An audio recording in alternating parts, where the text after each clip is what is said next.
அதாவது துரோகத்தின் மறுபெயர் நோபல் பரிசு கொடுக்கலாம்.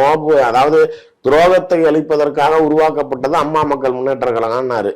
இப்ப திரும்பி நாளைக்கு அவர் கூட போறதுக்கு தூக்கல தொங்குவாரு. அது மாதிரி இப்ப சீமான்லாம் நாளைக்கு அவர்லாம் உண்மையிலேயே நாளைக்கு மானவரச உள்ளவர் வார்த்தையை காப்பாற்றுவாருன்னு நினைக்கிறீங்களா? நேற்றுக்கு பேசுனது இன்னைக்கு மாத்தி பேசுவாரு.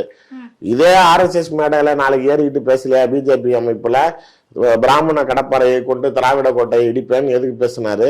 ஆனாலும் அவர் 15 வருஷமா தனித்தே தானே நின்றுட்டு இருக்காரு. அந்த சொல்ல மேடம், அவர் 15 வருஷமா நிக்கிறதுனாலதான் அவருக்கு கல்லா கட்டுது. நடுவுல எல்லாம் ஜெயலலிதாவுக்கு பிரச்சாரம் செய்தாரு, அவங்களுக்கு ஆதரவு கொடுத்தாரு, யாருக்கும் கூட்டணி போகாமலாம் கிடையாது. இப்ப ஆனானப்பட்ட விஜய் முடியவே மாட்டேன்னு சொல்றவரையே இத்தனை அடி அடிச்சு இழுத்துட்டு வரவங்களுக்கு சீமானா மேட்ரா?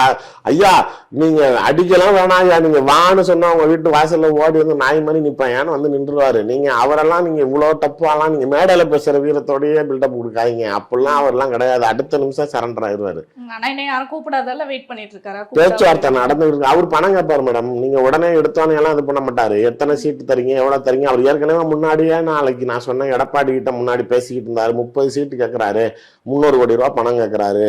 எடப்பாடினா 15 MLA தான் தருவேங்கிறாரு. பேச்சுவார்த்தை போய்கிட்டு இருக்கு. அதுக்குள்ளார விஜயலட்சுமி வழக்கு உச்ச நீதிமன்றத்துல வந்துருச்சு. அதனால டர்ன்னு வந்து வண்டியை திருப்பி செனட்டாப் ரோடு முதலமைச்சர் வீட்டுக்குள்ளார போய் காலில் படுத்துட்டு விஜய உடனே திட்டி திமுக கிட்ட நல்ல பேர் வாங்கிக்கிட்டு அந்த சுப்ரீம் கோர்ட் வழக்கு நடக்கிற வரைக்கும் திமுகவுக்கு ஆதரவா இருந்தாரு. அங்க இப்ப நிபந்தனையற்ற மன்னிப்பு கோரி அந்த வழக்கு முடிந்த பிறகு இப்ப விஜயலட்சுமி பிரச்சனை அங்க முடிஞ்சிருச்சுன்னு இப்ப திமுக அம்பழுத்துக்கிட்டு நாளைக்கு பிஜேபிக்கு ஜால்ரா போடுறாரு.